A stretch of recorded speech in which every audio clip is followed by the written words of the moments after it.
टिप्पण रहा है 7वें श्लोक का ही पुराणाशु प्रसिद्धि द्योतनार्थ। ये बात जो है बार बार जो है भगवान अवतरित होते हैं पुराण आदियों में प्रसिद्धि है, इस बात को द्योतित करने के लिए ही कहा गया है।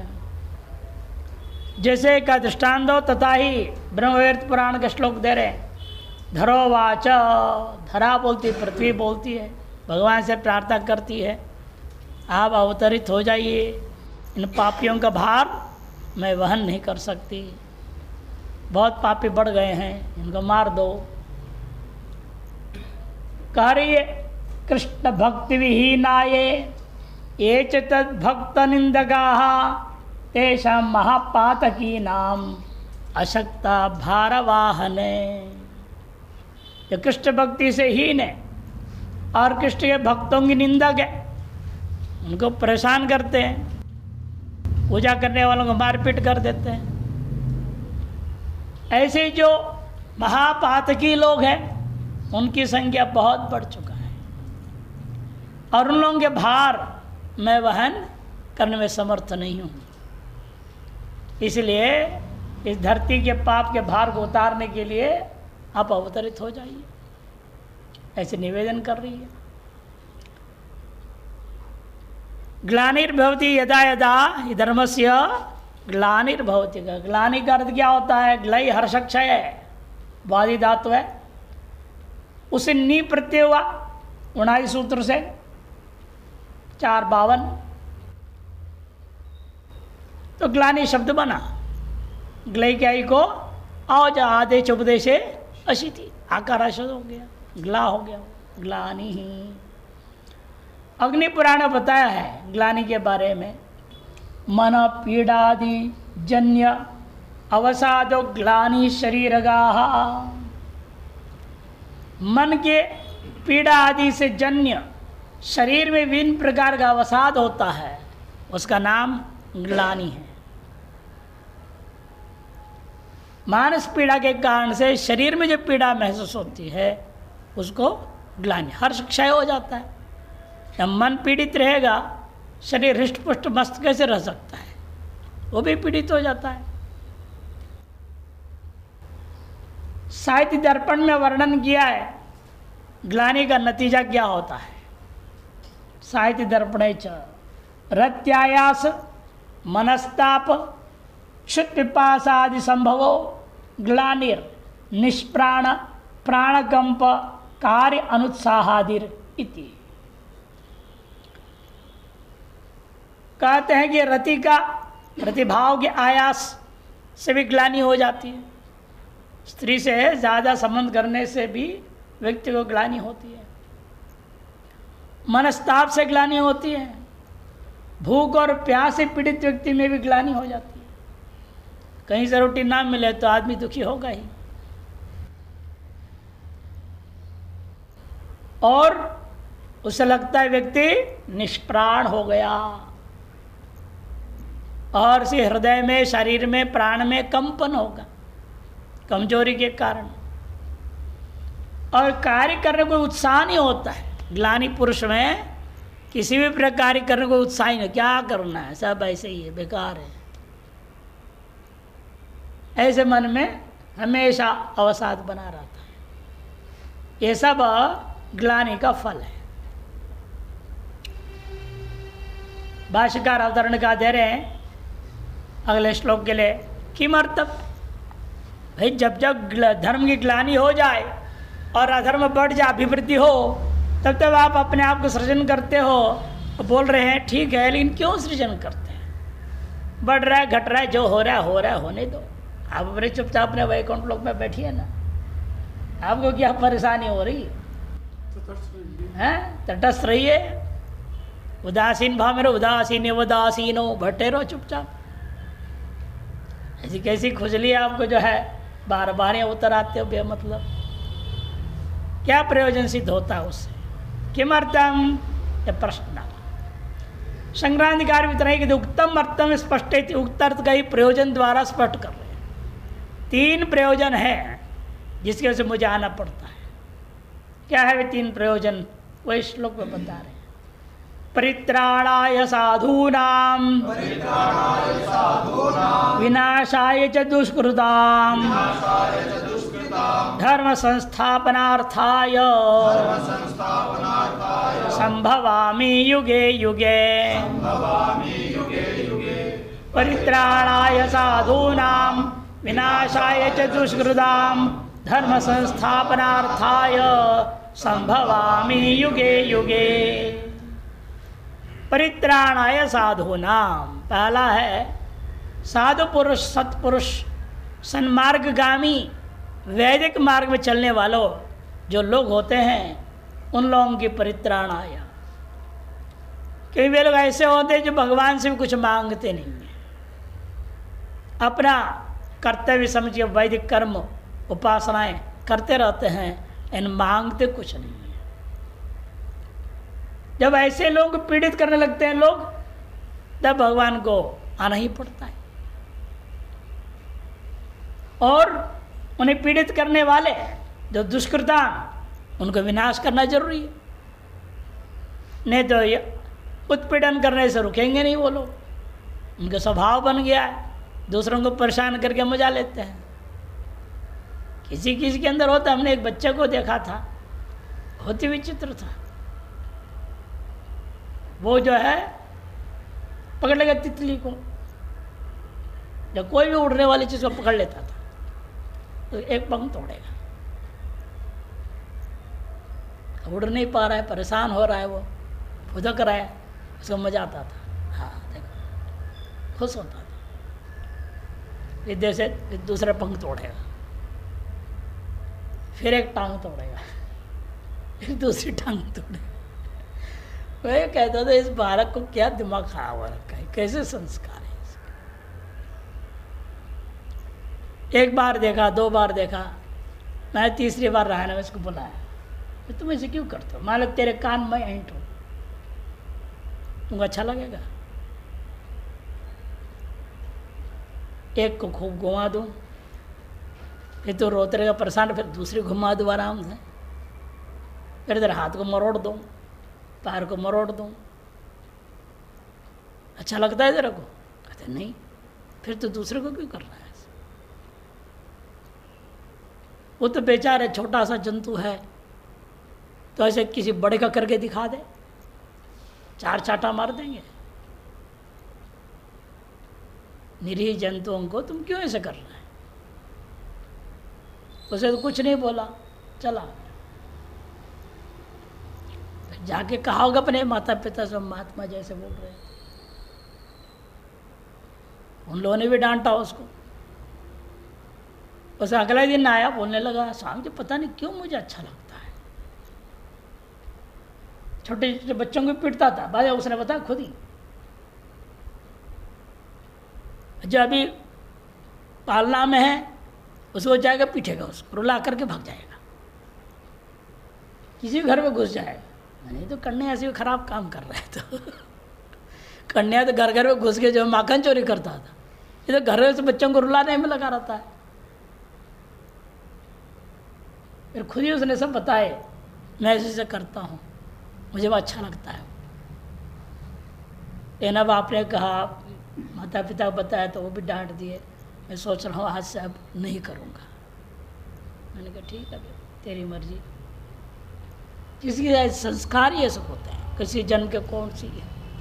दूसरों को पीड़ा देने में मजा आता है। ऐसे दुष्कृता विनाशाय, उनका विनाश करने के लिए। और तीसरा धर्म संस्थापनार्थाय, दोबारा वैदिक कर्मकांड का पुष्टिकरण करने के लिए ही मेरा अवतार होता है। संभवामि युगे युगे। परित्राणाय यदि, परित्राणाय परिरक्षणाय, किनकी रक्षा करने के लिए? परितः सर्वदा रक्षण करने के लिए। साधु नाम, साधु मैंने कौन? लाल पीला पहन लिया, तिलक लगा दिया आड़े सीधे? नहीं नहीं, सन्मार्ग स्थानाम, जो सन्मार्ग में चल रहे हैं, वैदिक मार्ग में चलने वाले, चाहे गृहस्थ हो, चाहे ब्रह्मचारी हो, चाहे वानप्रस्थ हो, चाहे सन्यासी, कोई भी पुरुष हो स्त्री हो, कोई भी, उन सबको यहाँ साधु शब्द से कह दिया। जो सन्मार्ग में टिके हुए लोग हैं, उन मार्गगामी नहीं, अवैधिक मार्ग में चल नहीं रहे हैं, वेद में कह विधि के अनुसार चलते हैं। और विनाश दुष्कृता मने पापकारिणा, दुष्कृता मने जो पाप करने वाले लोग हैं, जान रहे हैं पाप है फिर भी करते हैं, ऐसे जो लोग हैं उनका विनाश करने के लिए किंच, ये दो काम ही नहीं, धर्म संस्थापनार्थाय धर्मस्य सम्यक स्थापनम तदर्थम संभवामि, धर्म का सम्यक प्रकार से जो ग्लानि हो चुकी है, धर्म में अधर्म बढ़ा हुआ था, अधर्म को घटाना है और धर्म को वापस स्थापित करना है, इस काम के लिए ही मैं आता हूँ। संभवामि युगे युगे मैंने प्रतियुगम इत्यर्थः। संक्रांति टीका परित्राणायति प्राणात्यपि ये स्वधर्मम न त्यजन्ति, उनकी रक्षा के लिए वे साधु पुरुष कहे जाते हैं जो लोग प्राण त्याग भी करना पड़ जाए लेकिन स्वधर्म को त्यागेंगे नहीं। कोई पिस्तौल रख दे क्या मुसलमान हो जा, कहते तो मार दे गोली, लेकिन मैं नहीं बनूंगा, इतना दृढ़ रहेगा। प्राणात्यपि ये स्वधर्मम न त्यजन्ति ते एव साधवा, उन्हीं लोगों को यहाँ साधु माना जाता है शास्त्र में।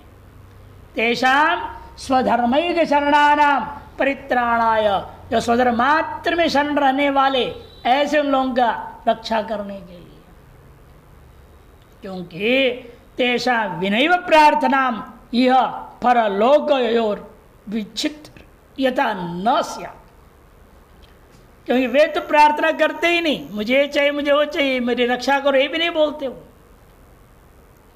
अतः मेरा ही कर्तव्य बन जाता है, मेरी जिम्मेदारी है। जैसे माता पिता छोटे बच्चे को पालते हैं, बच्चे को पता भी नहीं उसको क्या चाहिए क्या नहीं चाहिए, लेकिन समय समय पर उसको सब कुछ पूरा करते कि ना माता पिता। माँ दूध पिलाती है, उसे पता है कब कब पिलाना है, बच्चा मांग थोड़ी रहा है, अधिक से अधिक क्या ज़्यादा भूख लगे तो रोएगा और क्या करेगा वो, बोलना तो आता भी नहीं उस अवस्था में। उसका कपड़ा पहनाना है, नहलाना है, तो सारे काम माता पिता स्वयं रक्षा करते रहते हैं। इसी तरह से परमात्मा का कर्तव्य बन जाता है जब ये ऐसे जो साधु पुरुष है, साधक हैं, सन्मार्गगामी हैं, जो स्वधर्म के लिए प्राण त्याग करने को भी तैयार है, ऐसे लोगों का यह लोक और परलोक दोनों लोक, यह परलोक या दूरी हो गया है नजदीक रो, यह परलोक और यह लोक और परलोक दोनों में उनके लिए आवश्यक होता है जो सदगति है, आवश्यक सारी चीज़ों को पूरा करूँगा, ये उनका काम है। उसके लिए विच्छित्तिर यथा न स्यात्, किसी प्रकार का विच्छेद न होवे, वह ध्यान रखते हुए मैं उनके लिए ही आता हूँ। तथा रक्षणम मैंने परित्राणम तस्मै परित्राणाय इत्यर्थः। एतेन साध्वीश्वर एव अस्माकं त्रातयति धैर्येण स्वधर्म स्थातुं सूचितं भवति। इसे बात सूचित कर दिया साधु पुरुषों के द्वारा, सन्मार्गगामियों के द्वारा ईश्वरीय हमारे रक्षक है, यो दृढ़ निश्चय के साथ स्वधर्म में लगे रहना चाहिए। कोई समस्या आ गई भागना नहीं इधर उधर किसी के पास, किंतु ईश्वरीय हमारे रक्षक है, जो दृढ़ निश्चय के साथ ईश्वर शरण में रहते हुए स्वधर्म का पालन करते रहना चाहिए। ये यहाँ सूचित किया गया। किंच दुष्कृता एक तो त्रिविरपि कर्ण ही शास्त्र निषिद्धम एव कुर्वन्ति, जो तीनों ही कर्णों से, तीन कर्ण कौन है आपके पास हैं? तीन कर्ण कौन है?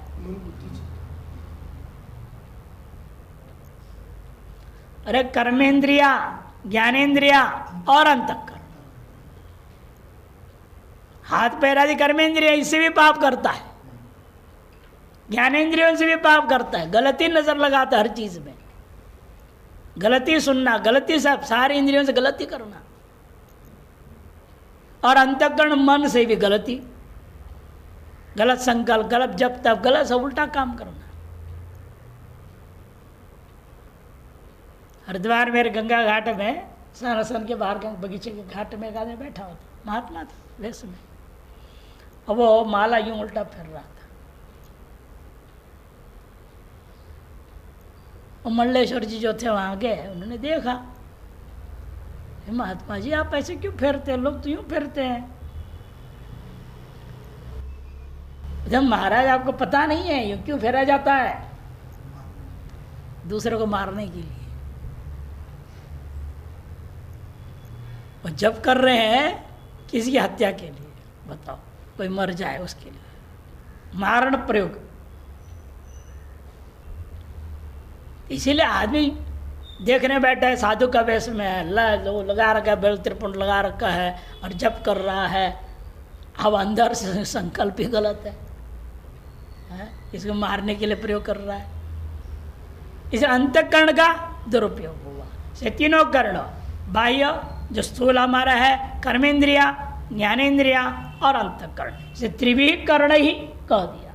शास्त्र निषिद्धमेव कुर्वन्ति, शास्त्र निषिद्ध ही करते हैं, उनको कहा जाता है दुष्कृता। नान्यत्ते दुष्कृतो जगत दूषण तेषाम समूल विनाशाय। नान्यत माने अन्य कोई सत्कर्म करते ही नहीं, बोलो ऐसे जो थे दुष्कृत, उन्हें दुष्कृत कहा जाता है। उनका जिंदा रहना भी जगत में दोष ही है। जगत तो दूषित करने वाले लोग, उन्हें प्रदूषण को फैलाने वाले लोग है। ये धर्म विषयक प्रदूषण फैला देते हैं, इसलिए उनका तेषाम समूल विनाशाय च, उनके समूल विनाश करने के लिए भी मेरा अवतार होता है। और तीसरा धर्म संस्थापनार्थाय च, धर्मस्य सताम अभ्युदय निश्रेष हेतुर अधर्मस्य न्यक्कार पूर्वकम संस्थापनार्थाय। धर्म का सत्पुरुषों के अभ्युदय और निश्रेष के साधनों को उत्थान करना और अधर्म के साधनों को न्यून नीचा करना, न्यक्कार पूर्वक संस्थापन करने के लिए धर्मस्य अधिकार भी सर्वैर नियमेन यथाशास्त्रम अनुष्ठापनमेव संस्थापनम। धर्म के प्रति जो अधिकारी है, चारों वर्ण चारों आश्रम वाले ही धर्म के अधिकारी है। धर्म करने का अधिकार किसको है? चतुर्वर्ण और चतुराश्रम को मानने वाले लोग। इन्हीं को स्व धर्म का जो नित्य निरंतर पालन करने का अधिकार है। इनके द्वारा नियमित रूप से यथाशास्त्र अनुष्ठान कराना, यही है धर्म की संस्थापन। निजंत है संस्थापन, पुकागम है ना, निजंत है। इसलिए यहाँ पर भी अनुष्ठापनमेव, अनुष्ठान कराना लोगों से, सभी को प्रेरणा देना स्व धर्म का पालन करने। तदेव अर्थ प्रयोजनम, यही अर्थ है, एकमात्र प्रयोजन है।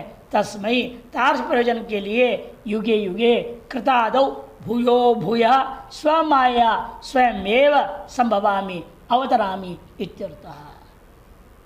हर एक युग में एक बार, ऐसा अर्थ नहीं युगे युगे या विप्सा है, मैंने बारंबार जब जब आवश्यकता पड़ी तब तब बात। भूयो भूय इसलिए कर दिया, अपनी माया से मैं बारंबार अवतरित होता हूं। एतेन साधु परिपालन असाधु विनाशन धर्म संस्थापन एतत् तृतीयमेव भगवद अवतार से प्रयोजनम। ये तीन ही वास्तव में भगवान के अवतार का प्रयोजन है। इति सूचितम भवति। साधु परिपालन, असाधु का विनाश और धर्म की संस्थापन। यज्ञादि धर्मेण संरक्षितेन देवः वर्धन्ते। यज्ञादि चारों वर्ण वाले अपने अपने यज्ञ पूजा पाठ करेंगे, उस धर्म संरक्षित होने से क्या होता है? देवता लोगों का वृद्धि होगी। या नित्य पूजा पाठ करेंगे, भोग लगाएंगे, भोग से उसको खाना पीना मिलता है।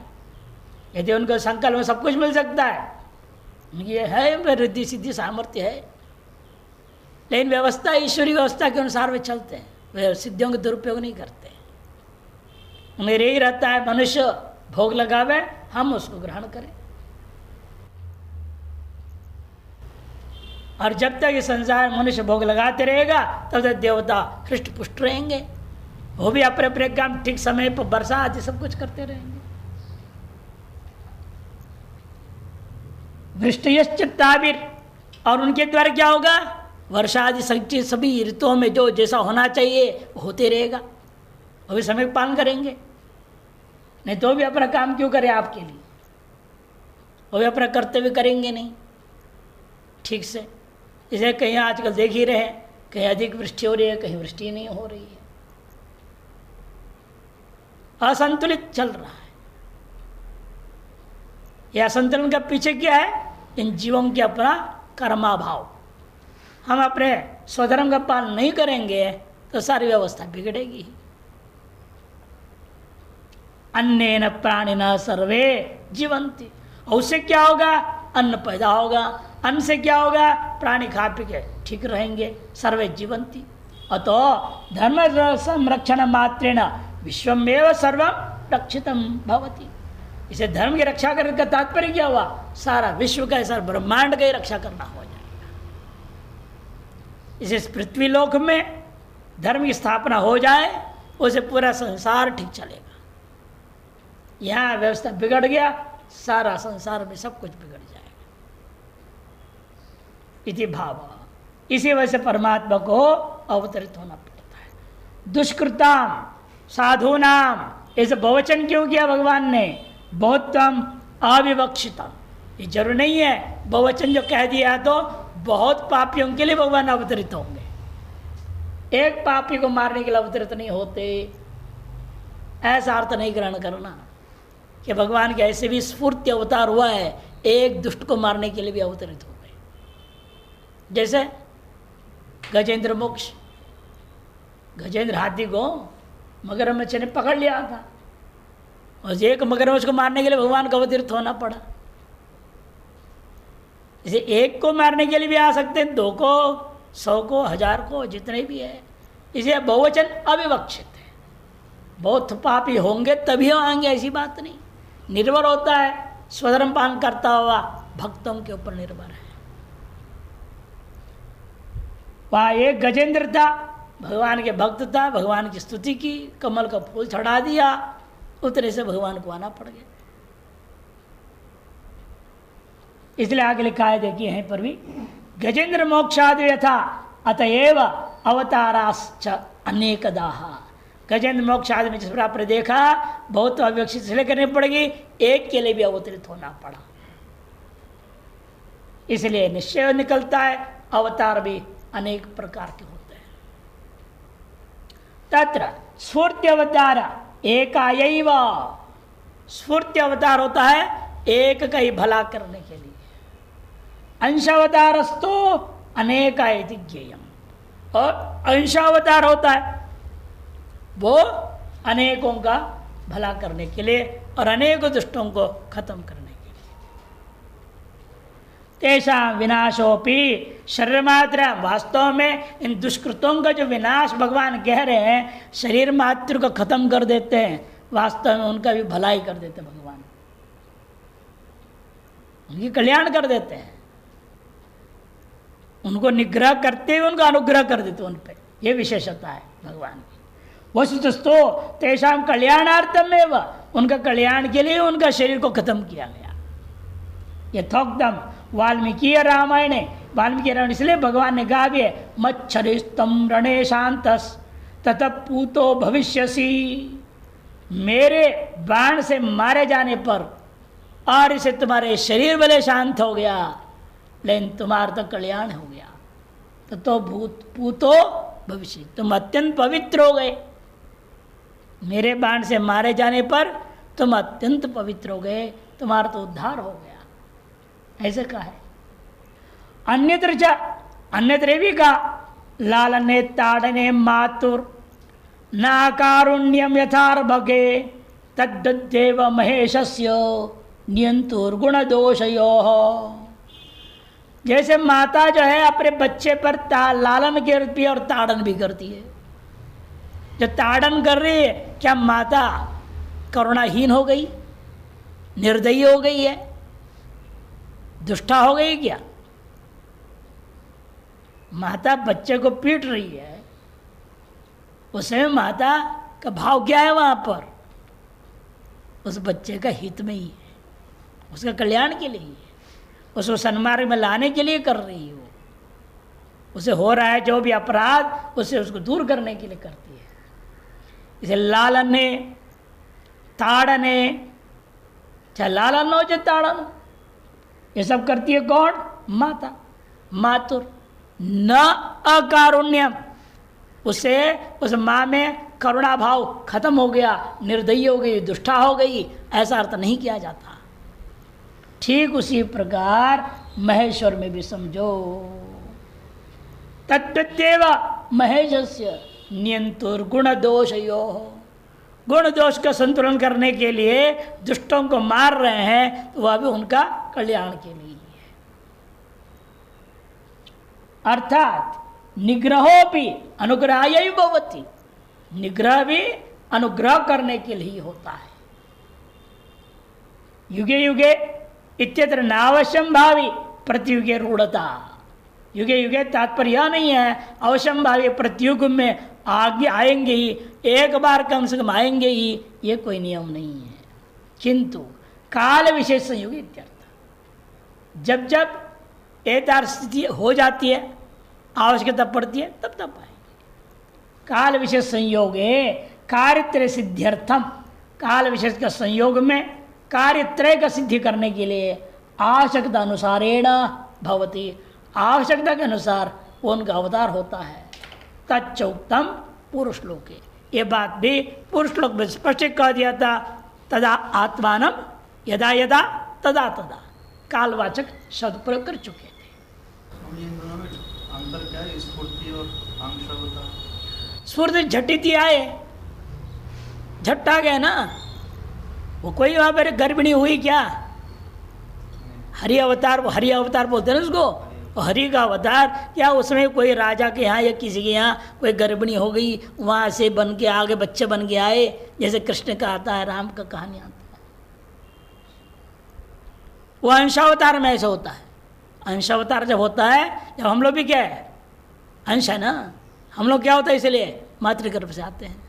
अंशावतार अधिकतर मातृगर्भ से आता है। और स्फूर्ति अवतार या आवेश अवतार को, स्फूर्ति अवतार को वो झटिति, बिजली जैसे धड़ाक से आए, काम की थट से चले गए, वहाँ कोई लीला विला कुछ नहीं होता, और आए काम की और चल दिए। वो स्फूर्ति अवतार कहा जाता है, आवेश अवतार भी कहा जाते हैं उसको। अगले श्लोक के लिए भाष्यकार अवतरण क्या दे रहे हैं? तत्, इतना ही कह दे, तत्, ऐसा जो उनके अवतार है, इस रहस्य को जानने मात्र से भी आपके अंदर यदि उस ईश्वर के प्रति श्रद्धा भक्ति जगती है, तो उसे आपका कल्याण ही होगा। यह बताने के लिए कि मेरे जन्म मेरे कर्म को जीवों के जैसे न मान करके, जो अवतार मान करके उसी अनुसार श्रद्धा भक्ति से ग्रहण करता है, उसे कल्याण होते कहने के लिए अगला श्लोक आरंभ होता है। संक्रांति अवतरण का दे रहे हैं, दुष्टानाम शिष्टानां च निग्रहानुग्रहार्थम, दुष्टों का निग्रह शिष्टों का पर अनुग्रह करने के लिए, धर्म संस्थापनार्थंच, और धर्म की संस्थापन करने के लिए, विवस्वदादिभ्यो योगोपदेशाय च, विवस्वत आदि योग की परंपरा को उपदेश देने के लिए भी, तो माया संभावितानि यानी शरीरानी, माया के द्वारा संभावित जितनी शरीर है, जो पूर्व में भगवान के बहुनी मम जन्मानी व्यतीतानी, बहुत व्यतीत हो चुके हैं, वर्तमान में एक तुम्हारे सामने चल रहा है, और आगे भी कई और होंगे। वो सारी यानी शरीरानी यानी तय कृतानि कर्माणी, और जितने कर्म उन दिव्य शरीरों के द्वारा किए गए हैं, तानि तानि च सर्वाणी वस्तुतो ब्रह्म मात्र में, वे सब वास्तव में ब्रह्म मात्र ही है। इति यो जानाति समुक्तिम गच्छति, ऐसे जो जानता है और दृढ़ निश्चय वाला होता है वह निश्चित रूपेण मुक्ति को ही प्राप्त करता है। यह कहने के लिए क्या हो, जन्म कर्म च मे दिव्या मेवं यो वेत्ति तत्त्वतः त्यक्त्वा देहं पुनर्जन्म नैति मामेति सोऽर्जुन। जन्म कर्म च मे दिव्या मेवं यो वेत्ति तत्त्वतः त्यक्त्वा देहं पुनर्जन्म नैति मामेति सोऽर्जुन। यहाँ शुद्ध है, ठीक कर लेना। नैति नैति बनाना पड़ेगा। भगवान कहते हैं मेरे जन्म कर्म के वजह से होता है, ऐसा नहीं है। गर्भादि से हुआ ये भी एक नाटक है, वास्तविक गर्भ से उनका जन्म होता नहीं। एक व्यवहार के लिए से दिखा दिया, मनुष्य अवतार ले रहा हूं तो गर्भ से आ रहा हूं, ऐसे दिखाने के लिए देवकी गर्भिणी हो गई, फिर कौशल्य आदि गर्भिणी हो गए, लेकिन गर्भ से निकलते नहीं हो। भागवत में आप ध्यान देंगे उस प्रकरण में नहीं आया कि उनका प्रसव हुआ, नहीं है, एकदम बाहर प्रकट हो गए भगवान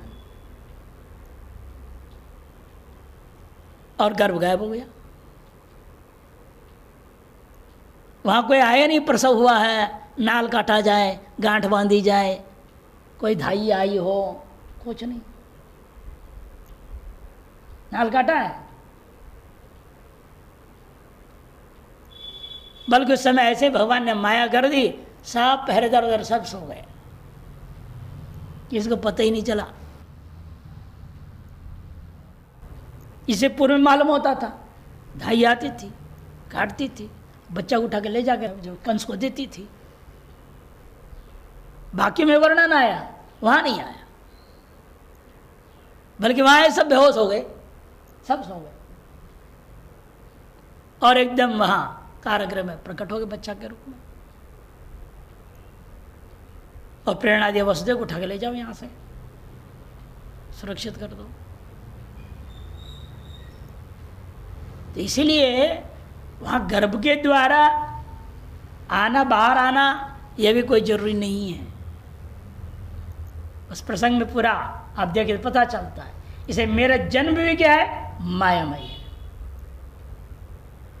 प्रसवमय नहीं, प्रसवेण ना, किंतु माया यही वो जन्म। माया रूपम कर्म च, और कर्म क्या है मेरा, यह भी बताया, परित्राणाय साधना विनाशाय दुष्कृताम धर्म संस्थापनार्थाय। ये तीन मेरे कर्म है, मैं कर्म च, ये दोनों कैसे मेरे, जन्म और कर्म दोनों इसलिए दिव्य है। मनुष्य आदियों का जैसे होता है वैसे साधारण नहीं है, दिव्य। इति यो एवं यो तत्वतः वेत्ति, जो इस बात को केवल यूं ही कथा कहानी के आधार पर सुन करके नहीं, तत्वतः जानता है, स्वीकार करता, हाँ ऐसा ही है। त्यक्त्वा देहम, ऐसा जो ज्ञानी पुरुष होगा वह देह को त्याग करके पुनर्जन्म न एति, और पुनर्जन्म को प्राप्त नहीं करता। फिर क्या होता है उसका, मामेति सो अर्जुन, सो वह भक्त, वह ज्ञानी पुरुष मामेवेति, मेरे को ही प्राप्त हो जाता है, माने वो ब्रह्म ही हो जाता है, ब्रह्मविद ब्रह्म ही भवति बन जाता है। हे अर्जुना, यह संबोधन है। शांकर भाष्य, जन्मेति, जन्म ने माया रूपम, कर्म च साधु परित्राणादि, तीन जो कर्म बताए गए पुरुष लोक में। मैं मम, मैं मने मम, दिव्याम, मेरे जन्म मेरे कर्म सब कैसा है, दिव्य, अप्राकृतम, कहने का मतलब प्रकृति अधीन वाला नहीं, अप्राकृत। बाकी लोग जो भी काम करते हैं प्रकृति अनुसार होता है, प्रकृति अधीन होता है, और हम जो करते हैं प्रकृति से कोई लेन देन नहीं है। अप्राकृतम ऐश्वरम, ऐश्वर्य है मेरा वो, एवं यथोक्तम यो व्यक्ति, इस पूर्वोक्त को जो अच्छी तरह से जानता है, तत्वतः तत्वेन यथावत, तत्व ने यथावत निश्चय पूर्वक ग्रहण कर लेता है। तो त्यक्त्वा देहमिमं इस देह को परित्याग करके पुनर्जन्म पुनरुत्पत्ति नैति न प्राप्त, पुनर्जन्म उसको प्राप्त नहीं होता।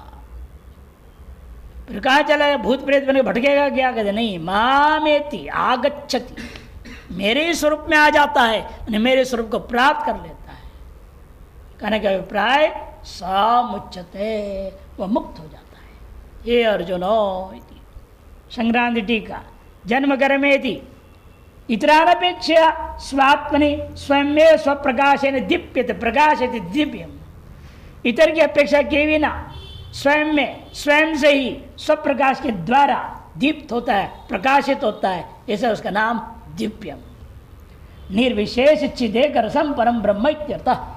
निर्विशेष चिद एक मात्र चैतन्य स्वरूप चिदेक रसम परम ब्रह्म। दिवीति द्यू धातु पिबंतम रूपम।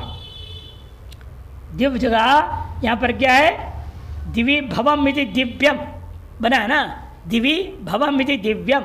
दिवीति दिव्य धातु के पिबंत रूप है। तस्मिन दिवी परे, तस्मिन मने दिवी, दिवी मने परे, पर क्या? ब्रह्मणी पूर्णानंदैक घने अद्वितीय सर्वाधिष्ठाने, पूर्णानंदैक घन स्वरूप अद्वितीय सर्वाधिष्ठान में या प्रतीता प्रकृति, यच्च प्राकृतम, जो प्रतीत हो रहा है प्रकृति और जो भी उत्पन्न हुआ है प्राकृत कार्य, वे सब में जन्म शरीरम। ये सारा चीज वास्तव में मेरा ही जन्म है। केवल कृष्ण शरीर का जन्म ही मेरा जन्म नहीं है। जो कुछ भी चराचर जगत देख रहे हो ऐसा मेरे ही जन्म है, मेरे ही स्वरूप है। पूरे वेदांत तरफ ले जा रही है। या प्रकृति यच्च प्राकृतम यत्तत् सर्वम में जन्म शरीरम, यच्च तद्घृतं कर्म, और इन सब के द्वारा जो कि क्रियाकलाप हो रहा है वह सब मेरे ही द्वारा हो रहा है, मैं ही कर रहा हूं इन सब के माध्यम से। कर्म तदेतत् सर्वम तत्वतो अध्यात्म दृष्टिया परिशील्य, ये सारी बात को तत्वतः उन्हें अध्यात्म से परिशीलन करके चिंतन मनन ध्यान करके दिव्यम दिवो ब्राह्मण स्वरूपम इति दिव्यम, ये सब ब्रह्म का ही स्वरूप है, इसलिए सब दिव्य ही है। कुछ भी अदिव्य नहीं है संसार में, सब कुछ दिव्य है। चैतन्य में व तन्मात्र में ब्रह्मात्र है। इत्येवं यो व्यक्ति, ऐसे जो व्यक्ति साक्षात भी जानाति, साक्षात्कार पूर्वक अनुभव कर रहा है, स सर्वस्य ब्रह्म मातृत्वदर्शी, जो वह व्यक्ति सभी को ब्रह्म मातृपेण देख रहा है। इसलिए तार्श विद्वान इमं विद्युत देहम त्यक्ता, यह शरीर जिसमें तार्श ज्ञानानुभूति हुई उसको ईश्वर को त्यागने के बाद पुनर्जन्म नैति न तो पुनर्जायते, पुनः उत्पन्न नहीं होता। किंतु मामेति सच्चिदानंदैक रसम माम ब्रह्मैव प्राप्नोति विदे मुक्तिम गच्छति तीर्थ, विदे मुक्ति को ही सीधे प्राप्त कर लेता है। मुझको ही प्राप्त करने मतलब ब्रह्म को ही प्राप्त किया, ब्रह्म को प्राप्त करना मतलब है विदे मुक्ति को ही वो प्राप्त कर लेता है। उन्हें जीते जेता ज्ञान की वजह से जीवन मुक्त था, मरने के बाद विदे मुक्त